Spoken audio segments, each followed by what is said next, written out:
everybody, it's Austin Ward for Lettermen Row, back with another BuckIQ. We've got Zach Boren in the building, former Ohio State linebacker, do-it-all extraordinaire.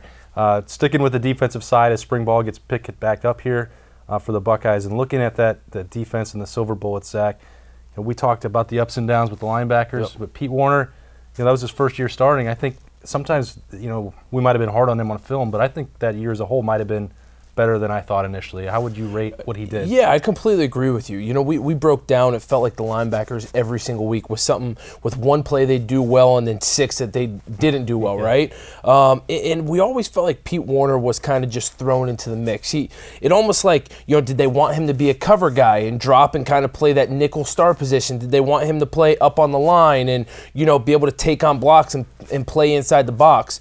I think this year, with Pete Werner having last year under his belt and be able to, doing the different things and being in that scheme, that now this year things are going to be simplified. He's going to have a linebacker coach that I think is going to teach him things that he can utilize on the field. He's going to be so much better off, and I think he's going to know his role from day one compared to last year, week to week. He didn't know exactly what he would be doing. One thing that's hard for me, Zach, is they've only had 2 practices in that first week, then they took a break. They didn't have pads on. They're not hitting. You have Al Washington, you mentioned. The scheme is going to change. I have a hard time sort of getting my hands around what that actual role for Pete Werner might be, because it seems like there's a lot of flexibility for this defense, and Werner, with his athleticism, is part of that. Yeah, and it's going to be different, right? He's not going to be doing the same things he did last year.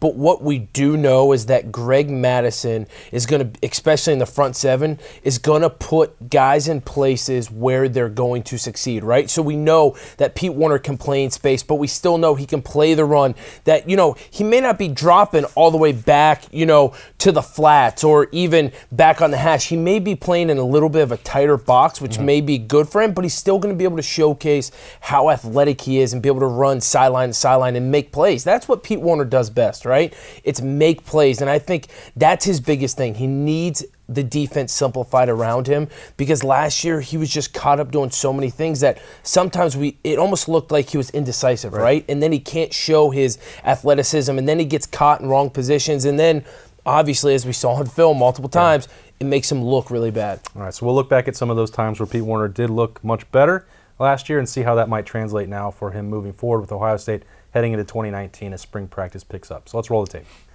Zach, take it way back, right, to that sort of first start here for Pete Werner, flying off the edge. This guy showed some capability of making plays early on. Yeah, and you're going to see a common theme here. Where Pete Werner is successful is when things are simple for him, when he's able to just kind of see it and go. The times where he has to sit, read, and react, he second guesses himself sometimes, but I think that's what you're going to see. That's going to be a big difference this year in Greg Madison's defense, is that, and without Washington's coaching, that things are going to be much more simple for Pete Werner, and he's going to be able to make a lot more plays just like this. I think, there was this expectation, and I'll just speak for myself. You had guys like Keandre Jones and Justin Hilliard going in, more established names, 5-star kind of recruits, and you're like, well, where did Pete Werner come from? And I think this is one example, and you're going to see more where just kind of the athleticism flashes, and he might not get enough credit for it. And that's, you hit the nail on the head. He is way more athletic than people think, and I know that's why the coaches love having him on the field, is because he is able to do different things, and we've talked about some of these defensive players being able to almost be interchangeable with being in the box, being outside of the box,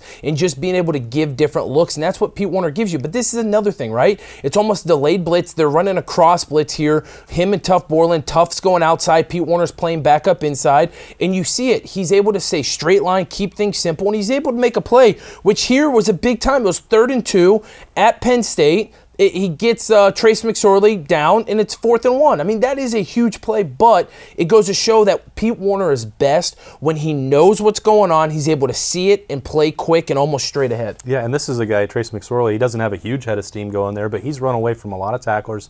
Pete Werner gets him from behind, and here's one in space that I think you'll really like. Yeah, I love this play, right? It shows his athleticism against a running back. Granted, I know he goes, but this is read and reaction, right? I know this is man coverage. People are going to say, oh, that's his man, he swings, blah, blah, blah.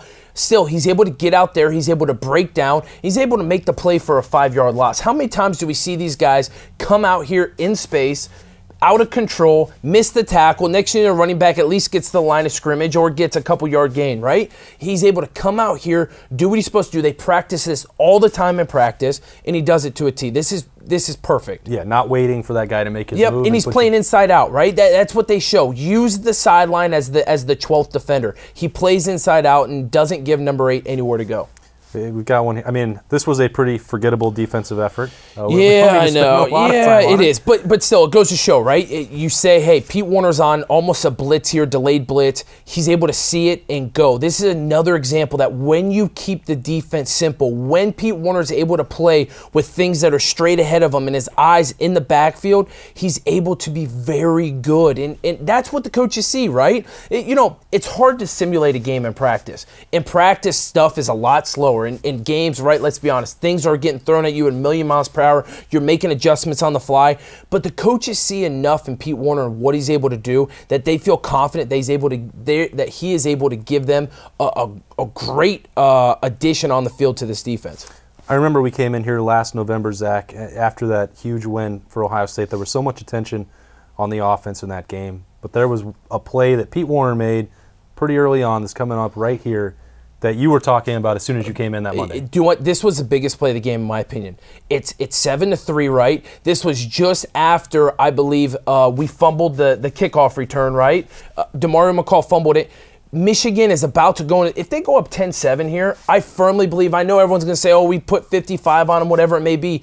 This still changed the game. Michigan would have had the lead here. They have all the momentum. Instead, this is almost like a kick to the groin for Michigan, right? You get the ball on, inside the 20-yard line going in, and you get held to a field goal. This was massive. Everyone wants to talk about, I remember this vividly. He came in and everyone's talking about, oh, the defenders don't find the ball when they're deflecting the pass or, are going for the pass. They only look at the defender and we don't get interceptions. What we talked about, this is the exact reason why. This was perfect technique. Gentry was a big physical tight end. Right. Pete Werner goes up and makes a great. This is the biggest play of the game. In my mind, the biggest play of the game was right here. It's a touchdown. He comes in with the other hand and strips it out, and it's an incomplete pass. And Michigan only gets field goal, 7-6, and then Ohio State goes down, and that's when Chris Olave went off. Another example kind of there of that athleticism to turn and go, maybe that versatility. Who knows exactly where Pete Werner is going to play, how much he's going to play this year. There's only been a couple of spring practices so far, but it looks like...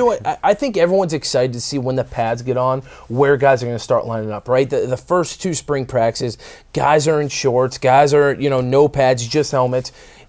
You don't see it then. When the bullets start flying and live action happens, and live action happens, that's when you're really going to see what these guys are going to do, what the coaches think of their talent, where the coaches see them fitting in, and that's where you're going to see a lot of guys look at these two right here, Brendan White and Pete Werner. These two are very athletic, bigger dudes that I guarantee you the coaches are going to have all over the field this year. Big year looking for that as the Silver Bullets try to get back, reclaim that nickname. Appreciate Zach breaking down the defense for us, as always, right here at Lettermen Row on BuckIQ. So for Zach, I'm Austin Ward. We'll see you next time.